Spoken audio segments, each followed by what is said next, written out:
Dear learner, now we will talk about place of supply under GST. So place of supply ये होता क्या है और इसका इम्पोर्टेंस क्या है,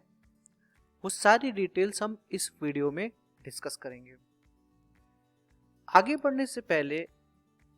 जस्ट अपडेट करना चाहूँगा कि प्लेस ऑफ सप्लाई के कॉन्सेप्ट को यहाँ पे एक प्रैक्टिकल और बेसिक इंफॉर्मेशन के तौर पे ही कवर किया गया है। अगर आपने हमारा जीएसटी थ्योरेटिकल और प्रैक्टिकल, जहाँ पे सिर्फ और सिर्फ जीएसटी के बारे में ही डिस्कस हुआ है, टैली के बारे में नहीं, तो वो अगर आपने कोर्स किया हुआ है जहाँ पे इन डिटेल हमने प्लेस ऑफ सप्लाई होता क्या है, इसका मैकेनिज्म कैसे वर्क करता है इन डिटेल विथ एग्जांपल्स के साथ, वहाँ पे हमने डिटेल में डिस्कस किया हुआ, आप वो कोर्स भी लॉगिन करके चेक कर सकते हो। बट अब हम मूव करते हैं जो कि हमारे टैली प्राइम से रिलेटेड है, place of supply under GST. So what is place of supply? अगर हम सिंपल इसको अंडरस्टैंड करें, प्लेस ऑफ सप्लाई मतलब ये होता है कि आप गुड्स और सर्विस किस जगह पर सप्लाई कर रहे हो, आप किस प्लेस पे अपना गुड्स डिलीवर करने वाले हो, किस प्लेस पे अपना सर्विस देने वाले हो, that is called place of supply. तो ये इतना इम्पोर्टेंट क्यों है? आप इसके इम्पोर्टेंट बहुत सारे, इसके इम्पोर्टेंस बहुत सारे हैं, लेकिन आप ये समझिए कि इसका सबसे बड़ा इम्पोर्टेंस ये है, इससे हमें ये पता चलता है कि जो टैक्स का पोर्शन है, that is portion of the tax amount, किस पर्टिकुलर स्टेट को मिलेगा। एक तो चीज हमें पता है कि उसका पोर्शन सेंट्रल को तो जाएगा ही जाएगा, लेकिन प्लेस ऑफ सप्लाई के थ्रू इजी वे से हम ये आइडेंटिफाई कर सकते हैं, ओके ये प्रोडक्ट जो है कंज्यूम हुआ है in the state of Gujarat, it means product का जो टैक्स अमाउंट है इसमें से पोर्शन ऑफ अमाउंट इसका बेनिफिट जाएगा गुजरात स्टेट को। सो determining place of supply is very important because GST is a destination based and consumption based tax. yes, हमने ये ऑलरेडी डिस्कस किया हुआ है कि प्रोडक्ट या सर्विस जहां पर भी कंज्यूम होगा, टैक्स बेनिफिट पर्टिकुलर स्टेट को ही शेयर किया जाएगा। Place of supply determine the where the tax should reach. Place of supply से हमें ये आइडेंटिफाई होगा कि टैक्स एक्चुअली किस स्टेट को मिलना चाहिए और किस स्टेट को उसका बेनिफिट मिलना चाहिए। Place of supply determine whether a transaction is interstate or intrastate, यानी कि ये लोकल सेल्स है या फिर आउट ऑफ स्टेट सेल है। Wrong determination of place of supply में result in the payment of wrong tax. Obvious सी बात है, अगर आपने place of supply wrong determine किया तो ऐसे केस में आप रॉन्ग टैक्स पे करोगे और जिस स्टेट को उसका टैक्स पोर्शन मिलना चाहिए वो नहीं मिलेगा। तो ऐसे केसेस में कॉन्सिक्वेंसेस क्या हो सकते हैं, आप इसको करेक्ट कैसे कर सकते हो, ये सारी चीजें हमने उस वीडियो में डिस्कस किया हुआ, यानी कि प्रैक्टिकल एंड थियोरेटिकल कोर्स वाले वीडियो में। इंटरस्टेट सप्लाई क्या होता है ये तो हमें पता ही, हमने पहले स्टार्टिंग इंट्रोडक्शन ऑफ वीडियो में ही समझ लिया था। इंटरस्टेट यानी कि एक स्टेट से दूसरे स्टेट में सप्लाई करना, एक्सपोर्ट करना, स्पेशल इकोनॉमिक जोन में सप्लाई करना, चाहे वो गुड्स हो चाहे वो सर्विस हो, ये आपका इंटरस्टेट सप्लाई कहलाता है। और इंट्रास्टेट सप्लाई वो होता है जो विद इन सेम स्टेट होता है। फॉर एग्जाम्पल मुंबई से Pune within same state, Maharashtra, that is intrastate supply. Similar Karnataka में Mysore to Bangalore within same state, that is intrastate supply. But if it is from Kochi, Kerala to Lucknow, that is Uttar Pradesh, so that is from Kerala to Uttar Pradesh, it is called interstate supply. Similar way union territories होते हैं जैसे कि चंडीगढ़, अंडमान निकोबार, लक्षद्वीप, लद्दाख, जम्मू कश्मीर, ये सारे के सारे जो आपके यूनियन टेरिटरीज है, तो यहाँ पे भी अगर आप मुंबई से अगर पर्टिकुलर चंडीगढ़ में सप्लाई करते हो तो भी आपको आईजीएसटी यानी कि इंटरस्टेट सप्लाई ही कहलाता है। So I hope you are clear with that कि ये इंटरस्टेट एंड इंट्रास्टेट सप्लाई होता क्या है। सो इसको हम थोड़ा सा प्रैक्टिकल वे से भी समझते हैं। See let's say goods supply directly to recipient, यानी कि आप सप्लायर हो, you are located in Jaipur and you are supplying product Jaipur to Jodhpur. I hope you are clear with that कि Jaipur is called as pink city and Jodhpur is called as blue city. तो यानी कि दोनों जो particular city है that is heritage city है, ये राजस्थान यानी कि सेम स्टेट में ही बिलोंग करते हैं, तो this transaction will be called as, yes you are right, this will called as intra state supply with a tax called CGST plus SGST. So ऐसे case में जो प्रोडक्ट सप्लाई हुआ Jaipur to Jodhpur, so place of supply is within the same state, it is called intra-state supply and tax will be charged CGST and SGST. Second case, इस केस में you are from Delhi, phone आता है पंजाब से कि sir मुझे product deliver करना है, लेकिन मैं बैठा हूं पंजाब के XYZ एक शहर में, लेट से मान लो लुधियाना, लेकिन आपको प्रोडक्ट डिलीवरी करनी है पंजाब के दूसरे सिटी अमृतसर में, या फिर उसी सिटी में कहीं और डिलीवर करना है, fine, no matter, but ultimate आपका जो टैक्स पोर्शन वो कहां पे कंज्यूम हो रहा है, Punjab, and Punjab is the same. तो ऐसे केस में ये इंटर स्टेट सप्लाई हो गया। आपने बिल किया पंजाब के उस पार्टी को जिसने कॉल करके आपको बिल टू का एड्रेस दिया, आपने प्रोडक्ट को शिप किया कहीं और पे, दैट इज उसी सिटी में या फिर उसी स्टेट की किसी डिफरेंट सिटी में, तो ऐसे केस में आपको डेफिनेटली आपका प्लेस ऑफ सप्लाई पंजाब ही होगा, और ऐसे केस में आपका place of supply bill to यानी पंजाब, और आपको जो टैक्स चार्ज करना है that is IGST। Yes, it is very clear. अब ऐसे केस में क्या होगा कि आपने जो दिल्ली पार्टी को बिल बना के दिया, भले ही आपने डिस्पैच यहाँ पे किया, तो ऐसे केस में आप जो टैक्स चार्ज करोगे वो IGST Delhi to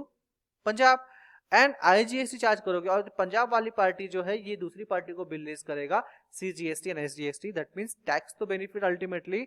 Punjab government को ही मिलेगा। नेक्स्ट केस, दिल्ली पंजाब, आपको ऑर्डर आता है दिल्ली से, आपका ऑफिस भी दिल्ली में, सामने वाली पार्टी ने फोन किया कि sir I need some product but at my Punjab location, तो ऐसे केस में आपने प्रोडक्ट कहां पे सप्लाई किया, शिप टू आपका पंजाब है, बट आपने बिल कहां पे किया, आपने बिल किया है ऐसे केस में दिल्ली, तो ऐसे केस में आपको जो टैक्स लगेगा Delhi to Delhi CGST plus SGST। Now the party, this party जिस जो दिल्ली में है, ये अपने बायर को इनवॉइस रेज करेगा विथ IGST, तो अल्टीमेटली टैक्स फ्लो के पर्टिकुलर स्टेट में पहुंच जाएगा। So it is important to identify फिर कि आप बिल टू कहां पर कर रहे हो, आपका प्रोडक्ट बिल टू कहां पर हो रहा है, उसके हिसाब से आपको टैक्स चार्ज करना है। तो यहाँ पे क्वेश्चन आ सकता है then way bill, that is e way bill कैसे वर्क करेगा, वो ई-वे बिल कैसे वर्क करेगा उसको हमने डिटेल में डिस्कस किया हुआ ई-वे बिल के टॉपिक में, तो वो हम वहां पे कवर करेंगे। सी, इस केस में goods supply on the direction of third party to the recipient, Delhi Punjab Rajasthan, तीन अलग अलग, आप तो सिंपल आप दिल्ली से बिलोंग करते हो, आप इनवॉइस रेज करोगे पंजाब को विथ IGST, पंजाब वाला राजस्थान को रेज करेगा with IGST, bill to ship to fine, आपने place of supply IGST raise कर दिया, इसने राजस्थान में रेज कर दिया IGST, that's it, simple. Goods are assembled और installed overseas order vendor for supply of power genset in Delhi plant. अब ऐसे केस में क्या हुआ, दिल्ली से बेंगलुरु, इंस्टॉलेशन डल कहां पर हुआ, दिल्ली में। अब दिल्ली का क्लाइंट ने बेंगलुरु की पार्टी को हायर किया कि भाई मेरे ऑफिस में एक प्लांट यानी कि मशीनरी सेटअप कर दो, और यहाँ पे सेटअप किया, तो ऐसे केस में आपका प्लेस ऑफ सप्लाई क्या हो गया, बेंगलुरु टू दिल्ली, तो डेफिनेटली आपको जो टैक्स चार्ज करना होगा that would be IGST, this is inter state supply. ऐसे बहुत सारे केसेस हैं Delhi to Bengaluru. Let's say boarding की बात कर लेते हैं, गुड्स सप्लाइड ऑन बोर्ड और ए कन्वीनियंस, तो ऐसे केस में अगर आप दिल्ली में बोर्ड करते हो और गुड्स सप्लाई ऑन बोर्ड, आपने कुछ लेट्स से कोई प्रोडक्ट आपने ऑन बोर्ड यानी कि फ्लाइट जब हवे में थी यानी कि ड्यूरिंग द प्रोसेस थी, और उस टाइम पे अगर आपने कुछ गुड्स परचेज कर लिया, तो ऐसे केस में प्रॉब्लम क्या है, ऐसे केस में प्रॉब्लम ये है कि आप स्टेट आइडेंटिफाई नहीं कर सकते हो कि आपका स्टेट क्या है, बट फ्लाइट कहाँ से, दिल्ली की बेंगलुरु में है, तो प्लेस ऑफ सप्लाई आपका क्या लगेगा। ऐसे केस में first of all you have to understand कि फ्लाइट दिल्ली से टेक ऑफ करती है, अनटिल एंड अनलेस बेंगलोर तक पहुंचती नहीं तब तक वो लैंड नहीं करती है। ऐसे केस में प्लेस ऑफ सप्लाई आपका ट्रीट किया जाएगा जहां से फ्लाइट आपका टेक ऑफ कर रही है, तो आपने भले ही दिल्ली से बेंगलोर की फ्लाइट है और अभी फ्लाइट की जो अगर रेडियस के हिसाब से देखा जाए तो फ्लाइट अगर मान लो महाराष्ट्र के ऊपर है, तो ऐसे केस में place of supply Maharashtra count नहीं होता। ऐसे केस में फ्लाइट ने टेक ऑफ कहां से किया, यानी कि लास्ट लैंडिंग पॉइंट क्या था, जहां पे ग्राउंड टच पॉइंट था, उसके हिसाब से वहां का प्लेस ऑफ सप्लाई काउंट किया जाएगा। That would B CGST plus SGST। आज से बहुत सारे एग्जांपल्स है। राजस्थान में आपका शॉप है, XYZ जो भी शॉप है, दिल्ली से, बिकॉज दिल्ली बगल में ही है, दिल्ली से कोई नॉर्मल कस्टमर वॉक इन करके आपके शॉप में आ जाता है, आपके दुकान पे आ जाता है, तो ऐसे केस में आपके यहाँ पे ऑब्वियस बात है वो वॉक इन करके आया है, आपका लिए प्लेस ऑफ सप्लाई क्या हो गया, अब आपके लिए प्लेस ऑफ सप्लाई हो गया CGST प्लस SGST, बिकॉज सामने वाला पार्टी आपके पर्टिकुलर लोकेशन पे आके प्रोडक्ट की डिलीवरी ले रहा है। तो ऐसे केस में आपने कहीं प्रोडक्ट डिलीवर किया नहीं, आपने प्रोडक्ट तो वहीं पे हैंड ओवर कर दिया, तो by default the place of supply will be जहां पे आपने गुड्स को,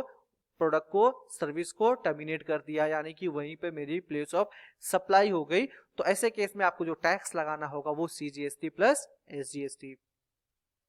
नेक्स्ट केस में अगर देखें, सप्लायर राजस्थान से दिल्ली से कस्टमर है, supplier register as a casual trader, customer goes to the counter, customer counter पर आता है, दिल्ली में ही मिलते हैं। अब ऐसे केस में राजस्थान से पार्टी दिल्ली, लेकिन कहां पर काउंटर कहां पर लगाया हुआ, दिल्ली, तो प्लेस ऑफ सप्लाई क्या हो गया, ऑब्वियस बात है place of supply Delhi, counter आपका दिल्ली में है, तो CGST प्लस SGST। राजस्थान की जो शॉप है उन्होंने एज ए काउंटर के तौर पे यहाँ पे शॉप लगाया, तो ऑब्वियस बात है दिल्ली। अगर आप अपने एरिया में कहीं पे भी जाते हो कुछ भी प्रोडक्ट परचेस करने के लिए, देखना आई एम श्योर आपका जो शॉपकीपर है, आपका जो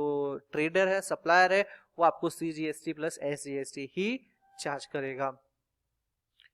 postpaid connection of, that is mobile bill की बात करें तो बिलिंग एड्रेस जो होगा बाय डिफॉल्ट क्या बन जाएगा, place of supply. Prepaid connection recharge via voucher, ऐसे केस में location where the payment receive, अगर आप कूपन परचेस करते हो, हालांकि अब तो कोई कूपन परचेस नहीं करता रिचार्ज के लिए, लेकिन एक टाइम था जब लोग कूपन परचेस करके स्क्रैच करके रिचार्ज करते थे, तो ऐसे केस में जहां पे पेमेंट रिसीव होता है तो वो आपका बाय डिफॉल्ट बन जाएगा location where payment receive is the place of supply. Postpaid connection recharge via e voucher, location based on record of supplier, location based on record of supplier. ऐसे case में आप अगर आप ई वाउचर करते हो, यानी कि इलेक्ट्रॉनिक वे से मोबाइल रिचार्ज कर दिया या फिर फोन पे, गूगल पे से, तो ऐसे केस में location based on record of supplier, जो सप्लायर का रिकॉर्ड में डेटा अवेलेबल है, यानी कि अगर आपका लेट से अगर बोलूं आपका मोबाइल फोन है और सिम कार्ड आपका महाराष्ट्र का बिलोंग करता है और आप राजस्थान के टूर पर आए हो और वहां पे आपका डेटा पैक खत्म होता है और आप रिचार्ज करते हो, ऐसे केस में तो आपने भले ही फोन पे गूगल पे से किया, लेकिन राजस्थान में इसका मतलब ये आपका प्लेस ऑफ सप्लाई नहीं बन गया, बल्कि आपका as per data document record के मुताबिक आपका महाराष्ट्र, तो महाराष्ट्र ही आपका प्लेस ऑफ सप्लाई बनता है। Fix landline number, dish antenna, obvious बात तो लोकेशन जहां पे लाइन इंस्टॉल की हुई है। सर्विस के केस में banking and financial services link, location of the service receiver, banking and financial services not link to the account, अगर अकाउंट से लिंक नहीं है तो लोकेशन ऑफ सर्विस प्रोवाइडर। अगर आपका एड्रेस दिया हुआ है तो आपके एड्रेस का by default place of supply बन गया, अगर आपका एड्रेस नहीं है रिकॉर्ड में तो जहां पे लोकेशन है सर्विस प्रोवाइडर का बाय डिफॉल्ट वो प्लेस ऑफ सप्लाई कहलाता है। Place of supply in various cases, training and professional services, location where actually perform, अगर अनरजिस्टर्ड पार्टी है, अगर अनरजिस्टर्ड पार्टी है और मैं ट्रेनिंग दे रहा हूं, जैसे कि एग्जांपल आज मैं ट्रेनिंग दे रहा हूं, लोकेशन अगर आप पार्टी सामने वाले सारे के सारे स्टूडेंट है, अनरजिस्टर्ड है, तो ऐसे केसेस में जो जहां पे मैंने ट्रेनिंग दी है वो by default place of supply बन जाता है। Register place of such person,